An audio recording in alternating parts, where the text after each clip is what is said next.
Recommends the personnel actions. We've got our other items in the consent. Is there a motion to approve the consent agenda? So moved. Mr. Bundy has the motion. Is there a second? I'll second. Second by Mr. Hanemichael. So we have our consent agenda in front of us. All in favor of approval of the consent agenda signify by saying aye. Aye. Aye. Opposed, nay. And abstain? I will abstain. Mr. Miller will abstain. All right, so we have with us a group of music boosters. This is National Music Education Week. Susan, it's your show. Okay, I like that. I like to take control. Well, so I want to talk to you guys about National Music in Our Schools Month. The whole month of March is actually used to celebrate music education. I have some information that I want to give you guys, as well as we have some buttons to give you too, that you can wear throughout the month. Do you have that electronic? I do have it electronically that I can absolutely send, yes. Thank you. So, my name is Susan Wicks. I have been a resident of the Madison Central School District for about 19 years. I have a son in the district, he's a sophomore this year, but really I like to think I have about 75 other students in this district too, because I am a band mom. And so all of the kids are mine, because we are there with them all of the time. And I'm here today because I'm passionate about the band program and about music education in general. I've brought some students and some parents here with me that I want to have share some of their stories about how music has been important to them within the Madison Central School District. But let me just start with a little bit of an introduction. We know from scientific research, there's really no doubt that it's very well established that kids that study music have all sorts of benefits over kids that don't. We know that studies have shown that kids have larger vocabularies, more advanced reading skills, better school attendance, better listening skills, better memory skills, study habits, self-esteem, they get along better with their classmates, and they have fewer discipline issues than their peers. In addition, kids that play musical instruments actually have been shown to have better coordination and motor skills and to work better in teams. And if you want to see any of those studies, I have a list of about, 12 pages worth of works cited that'll show you all of those studies that have been in rigorous academic journals that will show us that. So then let me tell you about what's exciting here at Madison Central. You guys are so fortunate to have 3 of the best music teachers that I have ever met. Monica Pickard is the elementary music teacher who teaches all levels, pre-K through 5th grade, plus 5th grade band. All of the kids at all grade levels do performances for audiences once a year. The 5th grade band has had 1 concert last year. This year they're doing an additional concert with the middle schoolers and the high schoolers, actually at the end of the week. And she has about 40 that participate in the 5th grade band. Your second amazing music teacher is Nicole Decker. So she is in her 4th year teaching here. And I just want to share some of the numbers that you might not be aware of. So when she started 4 years ago, there were 55 kids in the high school band. This last fall, they marched with 76 kids, and next year's enrollment is looking like it's 88. And so she is doing a phenomenal job inspiring kids and keeping them engaged in the band program. She also teaches about 74 middle school students in band. The middle school is really busy with concerts and parades in the fall. They do a pep band performance. But your high school band competes in 6 marching band competitions every fall. They marched at Disney World last spring. And this fall, they're marching in a Labor Day parade in St. Paul. The high school also has a jazz band, which rehearses entirely outside of the school day. They compete several times a year. You have a pep band here that performs at a lot of the home basketball games, maybe even a wrestling match or 2, as well as performing at DSU. Plus the high school kids do 3 concerts a year, compete with large group and small group and solo competitions, and are just busy year round. Your third amazing music teacher is Jen Richards, who does vocal music for grades 6 through 12. So currently, our grades 6 and 7 don't have an opportunity to be a part of any choir, but the 8th grade choir has 37 students, and she has 98 members in her high school choir. So that, if I do my numbers right, is about a fourth of your high school population that is involved in Mrs. Richards' choir. She also has a vocal jazz choir, which competes at a lot of festivals, and today she and 28 of her students are competing at ensemble and solo contest. And I was hopeful that they might come back, because I have a couple more students that wanted to participate tonight, but I have a feeling that they won't. So that is what you have going on in your school that you have to be proud of. I would like some of my friends here to come up and share a little bit about how music is important to them, and then I'll talk to you a little bit more about some of the numbers that I put in that packet for you, okay? So, Mr. Collins, go ahead and introduce yourself. Hello, my name is Alexander Collins. I would be a sophomore this year. I am involved in many of our school's extracurricular activities like cross country, track. I was not allowed to do basketball, but I love to be involved. I really love our marching band. We do a 2-week marching band warm-up camp, so to call. In that 2 weeks, we like to work on whatever we can. Usually we just start off with the basics of marching. From there, we move into performing and getting ready for contests. We'll work on our music in the afternoon while it's super hot outside. And in the mornings, we love to march outside while it's coolish. At the end of those 2 weeks, we'll do a performance for the parents. In that performance, we love to show what we've learned in the 2 weeks, show how much music we've accomplished to learn, and then we bring out some of the parents and we have them march with us to show them what we do on a daily basis during this marching band camp. During the school year, we have a bunch of opportunities to go and explore and have fun with band. Right now, I'm currently involved with jazz band, concert band. I got done with marching band earlier this year. I did solo ensemble a couple months ago, I think, or a couple weeks ago. Not for sure. It wasn't that long ago. But, yeah. But during marching band, like she said, we go to a lot of competitions. In these competitions, we not only make friends with our peers and our classmates and seniors, we all get along. We're one big happy family. When we go to these competitions, though, we not only hang out with our family, we make more friends. We get to see the other schools perform, which are just as nice as ours. We're better, though. And we get to make friends with them. We get to see what they do, what we can improve on, what we like, and then we just hang out with them until we get our awards. After awards, we'll go home, usually about 10 or 11 o'clock at night. So we're exhausted the next day.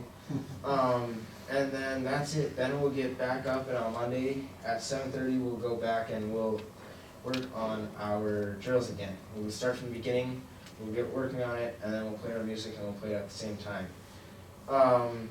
After that season gets over, we hit Christmas season, and that's our concert band again. In concert band, we love it because we're all singing together, playing wonderful Christmas songs, and then it snows outside. And during the snow, we'll play all sorts of songs. We'll play Baby It's Snowing Out, Baby It's Cold Outside, Rudolph the Red-Nosed Reindeer. There's so many of them I can't even remember. But then jazz starts. Jazz has many opportunities. We have soloists for jazz. We play together for jazz. We go and we play at the library. We play at, gosh, there are many places. We play all over town. Right now, we just got done with solo ensemble, which is you can either play a solo, which We had a lot of people do this year, which you have to if you are in all-state. Then we have ensemble. Ensemble is you take a group of your friends, usually about 4 through 8, doesn't matter. But a group of your friends, and you pick a song you like to play. We picked Over the Rainbow this year. We did really well on that, and then after you're done playing for him, he'll say, hey, you did great. Here's what you can do to improve yourself, and then we'll practice that for about 5-ish minutes, and then we'll be good done. That's what it is. Then we come back and we start working on concert band again. Right now we are working on our K through 12 concert. 5 through 5 through 12 concert. She can't get that right. We're working on our 5 through 12 concert, and we're loving that. I mean, we're working on songs that sound so good. We're ready for that. We can't wait to see how many kids we have, what to expect. We're all in for that. After that'll be over, we'll get ready for the spring concerts and performances all over town for jazz. I'm also in choir, and in choir we have millions of things. We got Mad Voices, we got large group, small group, girls choir, everything runs together right now. We're still waiting for our friends that are not here right now, but we'll see. But I wish you guys would be as enthusiastic with marching band and jazz band and everything as you would be with sports. Thank you. My name is Anna Bossinger, and I'm a student at Madison Middle School. And I came from St. Thomas from elementary school, and middle school is a very hard transition for me because I knew hardly anyone. Classes at St. Thomas are not very big, but I had the opportunity to meet so many friends and so many new people and experience so many things through the band. And then recently I got the opportunity to join choir this year, and I have learned many more techniques and things that have helped me in other classes and in band. And this year I had the opportunity to even do jazz band after Mrs. Decker opened that up. And that's really fun because 6th and 7th and 8th graders can do that. And it's a whole new style of music that is super fun to play, and we're hoping to perform at the concert this spring. And we are going to do the 5 through 12 concert with 5 through 12th grade, and that's new music for us. We're learning how to kind of cooperate with other band members from younger to much older than us. And recently, the seniors in band came and spoke to us, about high school band, and if I weren't in band, high school would probably seem a lot more intimidating to me, especially coming from a very small elementary school. But the band kids have been very welcoming to me, and I'm not very afraid, and I feel like without band, it would not have worked out very well. So, band has really helped me in school and academics and whatnot. And then I think Sharon's gonna have that coming up. I'm not in band or choir. But you wish you were. I was in high school. I'm actually taking it in a different perspective. Susan had asked that I come because I had 4 of my children as your students that were involved in the band and choir programs over several years, a span of about 14 years here at Madison in the school district. And just to share a little bit about what that music education, what that music involvement meant to each of my now adult children. And so, and basically to reinforce the fact of what Susan's already presented to you, that a music education starts here, but it can actually take people a long ways.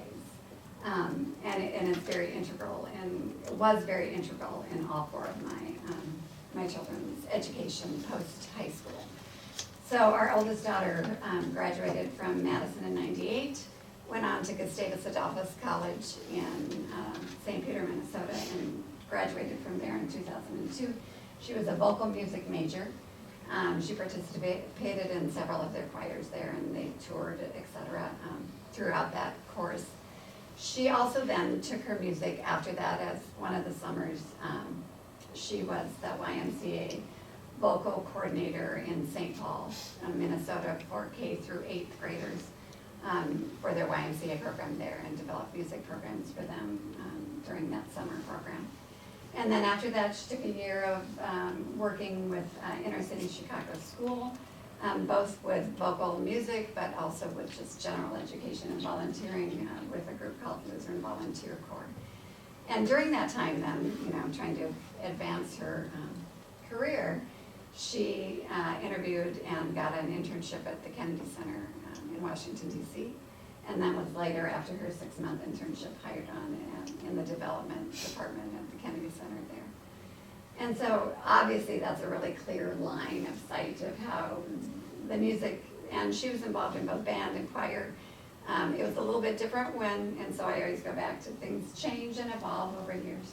She was able to participate in both band and choir, everything they offered, and including there was a academic course in music theory at that time that was offered here. So she took all of those during high school. She was also able to participate in middle school choir and band, not only as an 8th grader. They did have a vocal teacher at that time, and there was vocal opportunities for 6th graders and 7th graders at that time. And then, like I said, so those opportunities for her very definitively built her passion and then took her goal to where she went. My oldest son, Mitch, was also, and all of my kids were also involved in athletics here in Madison. So it was very much a balance of you can do both, and emphasis can be placed on both. Courtney was one of the first-year gymnasts to win the state championship, and then that went through her career, and also participated in cross country here in Madison. Then our oldest son, Mitch, was also involved in band. He was a drummer, and all through middle school, well, elementary, middle school, and high school. Also in the choir programs, elementary, middle, and high. And went on to, he is now an architect, and part of his schooling, I guess I didn't mention this with Courtney, is that she received a substantial vocal scholarship for going to college. Mitchell also received a vocal scholarship to go to college. He wasn't a music major, but he was able to participate in one of the choir programs in Montana State as part of it his first 2 years at college. And that was a great way for him to also further his education by getting scholarships. So not only do they exist in the athletic realm, they very much and very definitively exist in the music realm for higher education. Then our middle son, Jordan, also did elementary, middle, high, vocal, and band, was a drum major, and went on to Gustavus, the same school that Courtney went to, and did major in English with a music minor. Also participated in the traveling choirs and whatnot there. So you look at my first 3 kids too and say, well, and they all also got vocal scholarships that again allowed them to go to a school that they maybe wouldn't have been able to go to. Well, there's no doubt about it. They wouldn't have been able to go to without getting a lot more loans, and we know what that's all about. And then our youngest was also involved in choir and band not as much.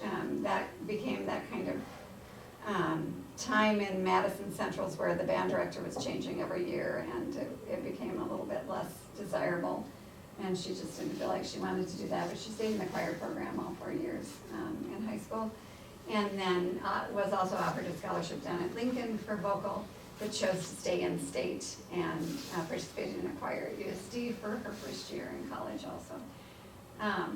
All of my children, I don't think you could, and they were all involved in cross country, wrestling, gymnastics, those kinds of athletics too. I don't think you could ask any one of them if their music education didn't have a large part of their education here in Madison without them, every one of them telling you yes it did. And so I think part of the focus of what Susan's trying to say is that it's just as important as some other extracurricular activities that maybe receive a little more emphasis in staffing and ratio of participants and those kinds of things, and how can we as a how can you as a school board, how can we as a community support all of these students in their endeavors with where they're going. So, thank you for the opportunity to just share a little bit about my kids' backgrounds. And thank you, Susan, for asking.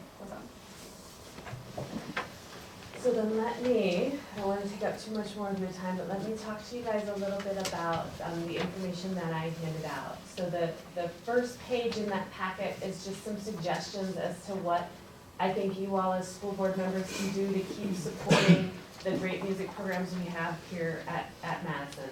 The first two are pretty self-explanatory. The third one, I've just listed for you the concert and events that are still upcoming this school year. And so we are, we have 2 months left in the year, and look at the list of things that are still happening as far as music, concerts, and events. So if you can participate and attend those, that is really helpful for the kids to see that you care and that you appreciate what they're doing. We also have a whole lot of fundraisers that you can certainly help out with.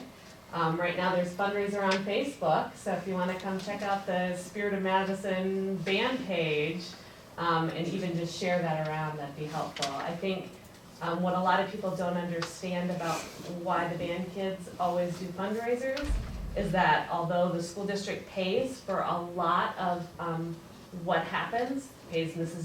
Decker's salary, entry fees to competitions, music, transportation, the band board, the parent board, and the kids actually end up spending between $12,000 and $15,000 every year so that these kids can be a competitive marching band program. And so that is why the kids are always selling stuff and always running fundraisers. It costs a whole lot to get props and flags and color guard uniforms and to haul that trailer all over the place and to get choreography and to hire staff. We hire, the band board does, hires a bunch of college kids as well as a drumline instructor and a choreographer or a color guard instructor to help the kids during band camp to learn their show.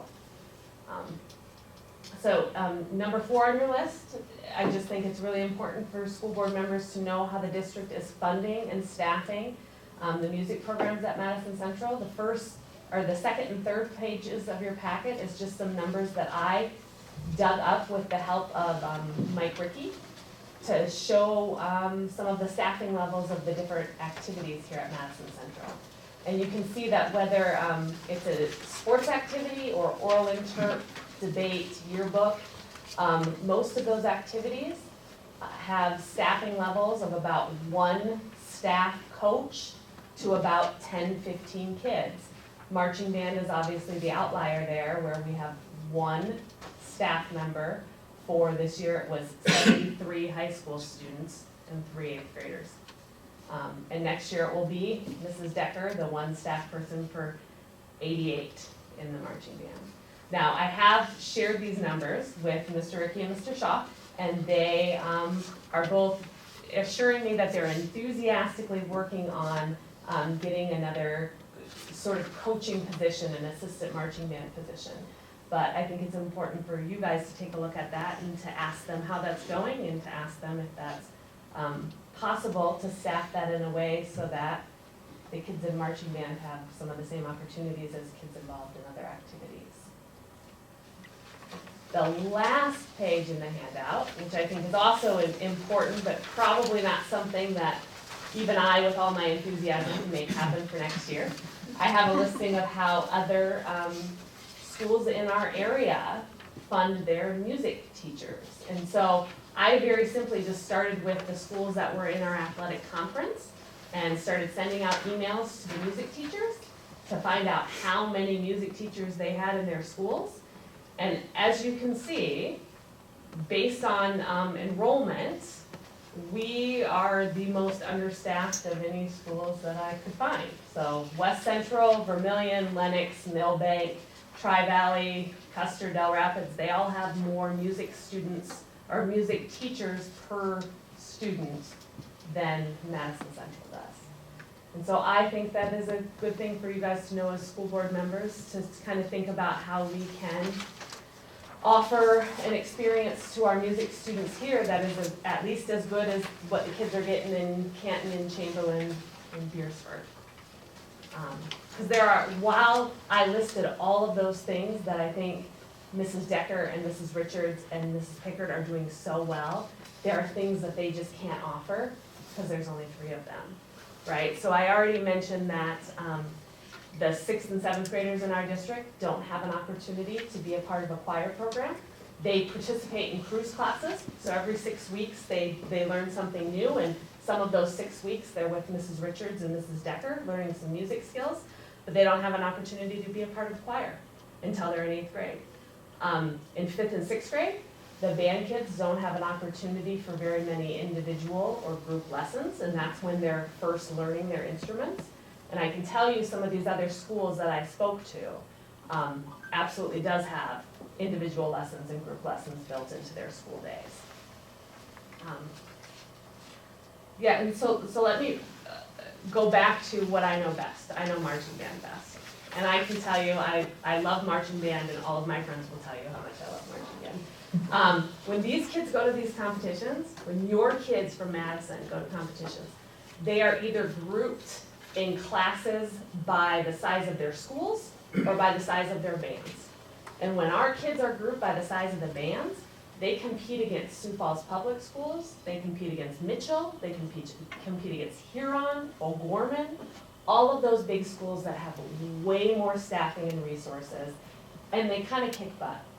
They really do. They consistently beat Huron this last year, and they came in within 1 point of Sioux Falls, Washington. 1 point of Sioux Falls, Washington. And so they are so talented, and Mrs. Decker is so committed.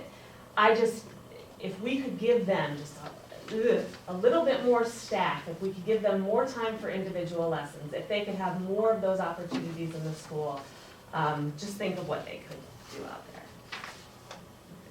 And then the last thing that I put on that front sheet of yours was just a little bit of information about some funding that a lot of schools across the nation are using for their music education.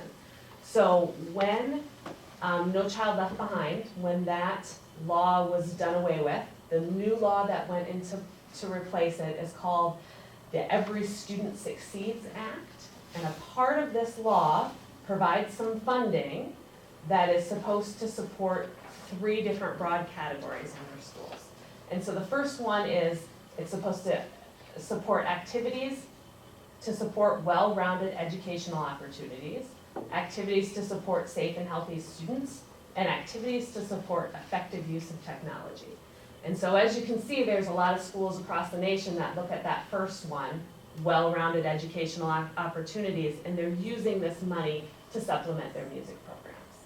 Madison got $21,000 of this money this academic school year.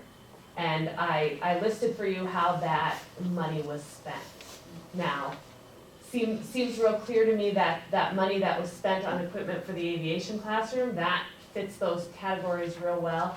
I do have some questions about whether assessments and testing really fits the spirit of what that is supposed to be for.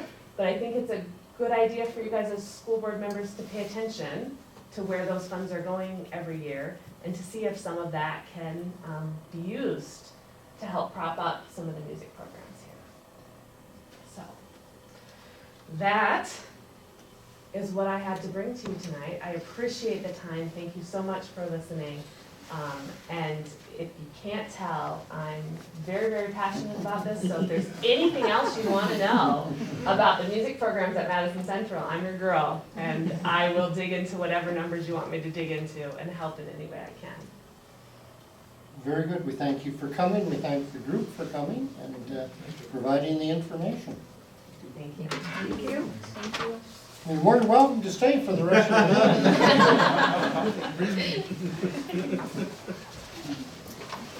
If I can talk, not that addresses everything you brought up, I don't know if Mrs. Decker's talked to you, but Mr. Ricky came in and talked already with me, and we have advertised for an assistant marching band as of last week. Yay. Doesn't mean we have to fill, but we've advertised, okay? So Mrs. Deckers did send me that text this Okay, morning. I I didn't didn't know know if if you- it was Yeah. public No, or it's not. been posted, I think, Yeah. last Tuesday or Wednesday, so.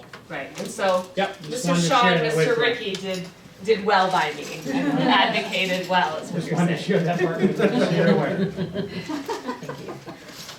So thank you. Thank you. All right, on to number 11 then, which is the administrator's report. No good news to share, is there? Well, there's always good news, isn't there? My original one had to deal with contacting your legislators and trying to make sure we get a 2% increase. And after I had it typed up, then about an hour later, I got the text from our lobbyists out there that the 2% was they came to an agreement. Now, there's more behind the scenes I'm not sure of yet, but at least we know we have a 2% funding coming, so they're gonna meet the CPI, so that's great news. Makes a big difference, because the Senate was there with 2%, the House wasn't, the House was at 1%, and then some one-time money, and one-time money for schools is just a headache. You go into the next year, and they forget about, if it had been 1% one time, they forget about that, and they just start from zero again. Well, you're always behind, you never get that caught up. We're still 0.5 from way back, 0.7, then 0.5, but that compounds every year too, that we've never gotten that. So, very glad that we had the 2%. I know that, pretty sure Wade Pogany was contacting Tom as well, and so that's good news. Mr. Shaw will probably come in next month or the month after. We did receive notice that we received a grant along with 3 other schools through the Department of Labor. It's an apprenticeship grant for a paid apprenticeship program. The 4 schools that will be involved with that will be Madison, Brookings, Dewbrook, and Millbank. We'll have more info on that. I don't remember the total amount. It's split between all, I want to say it was like 50,000 total for the 4 schools, but don't quote me. We'll bring you some more exact info on that. Again, that's through the Department of Labor and apprenticeship program. Policy review, we have 4 policies. Tonight we'll have a second reading on from last month. I would also encourage everyone to, I always encourage you to contact our legislators when we either have a bill we're trying to either support or defeat, or if something isn't quite right, we try to give them our opinions, whether they like them or not sometimes. But I also think it's important that in a situation like this that we remember to thank them, because like anything else, you always get the negative stuff coming in, and it's easy to forget to maybe follow up with the positive. So I've already contacted all of ours and thanked them if they were involved at all for supporting the 2% increase. I just think that's important, because we got to turn to them again another time for different things, and we just have to have a good relationship, and we need to thank them when it's called for. I'll maybe let John touch. We had BAT come in and did a network security assessment. They've done half of it. The other half is this week, I believe. They're going to try to break in. They're going to do a vulnerability scan. But maybe I'll let John touch on the first half. First half of it went very well. Yep, so we did the first half, which is an interview with BIT. They come in and ask us a bunch of questions. They look at our network, and that went very well. They were very impressed with what we're doing right now. So now this week we'll have a vulnerability scan, which will take 3 days, and they'll scan our network and just look for any devices that could be out of date or anything that they feel we need to take care of. After that, they send us a draft report that we look over.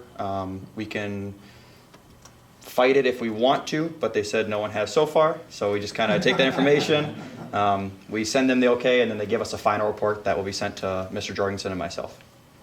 And we'll have that for you when they are ready.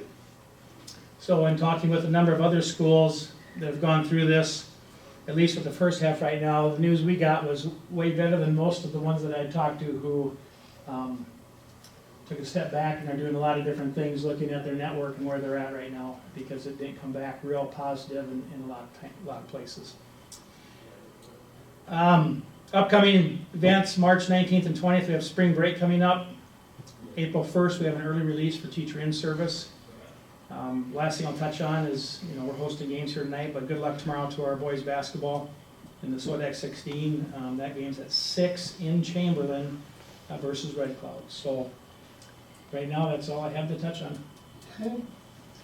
Couple things to share, maybe from my perspective, and associated school boards and things. This has been a very interesting legislative session. I think, you know, and thank you folks that contacted legislators, and we had the land alerts and things, and certainly echo the need to say thank you. I'm going to wait till Thursday for my thank you, however. There may be something that happens yet on there, so on that.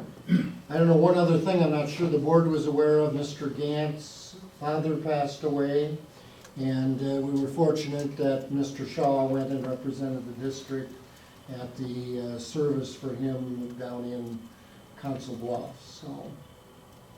That's all I have. Item number 12 is issuance of 2021 certified contracts. Remember, we have a 2-year agreement, so that's in place right now.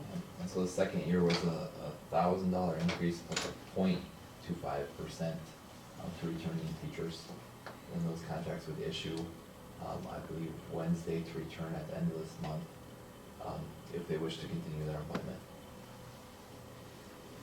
This is something probably for Angie and Keith that we do this early to hopefully give us a step up if we have folks who don't plan to return. And since this is the second year of the contract, it's really nice. Tom doesn't have to sign the contracts twice. So a little selfishness on that. And it lets our staff know early that we have their position back for them and comfort for them. So we need a motion and a second, and we can have discussion then. Mr. Hanemichael has the motion. Is there a second? Mr. Nelson with a nod even. Oh, we're gonna give that to Sean, sorry. I heard him, I only saw you. All right, so Mr. Miller has the second.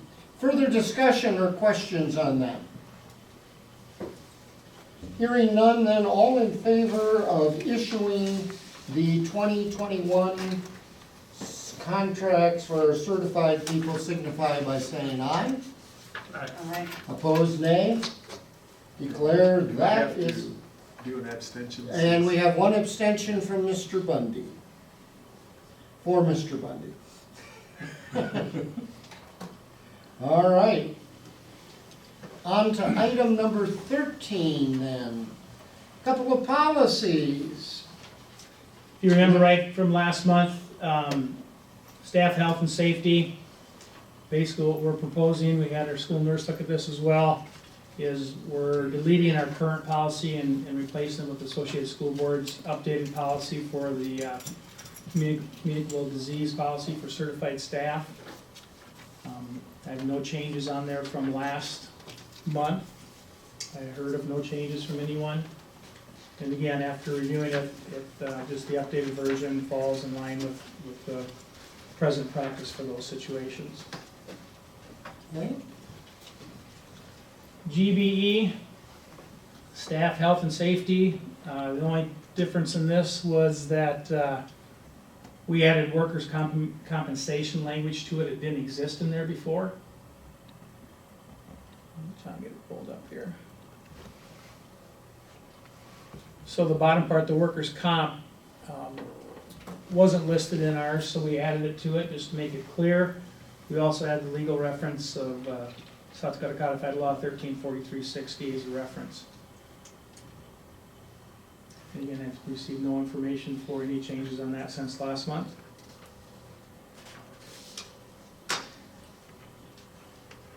Staff participation in political activity, nothing was changed on this other than before everything said he in there. We just made it he/she.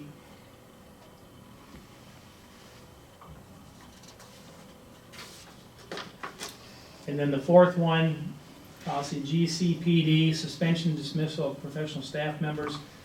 There again, we just updated it. Number 8, neglect was also listed now, which wasn't in there before. And then we updated the legal references 13.10.15, and that's 13.436.1 through 13.43. Used to say 6.6, it's actually 6.9 now. So just update it so it followed codified law.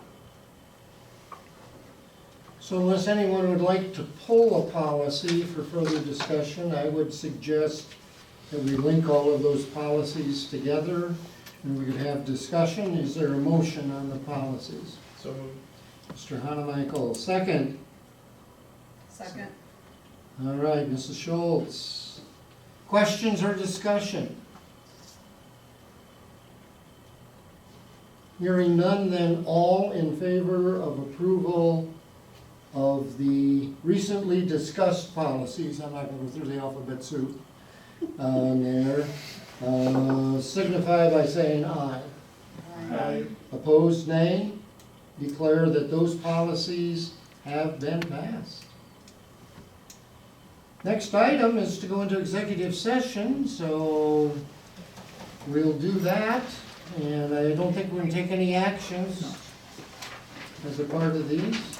Thanks, Rich, for coming. You guys. See you. Thanks, Thank you. Susan, so much.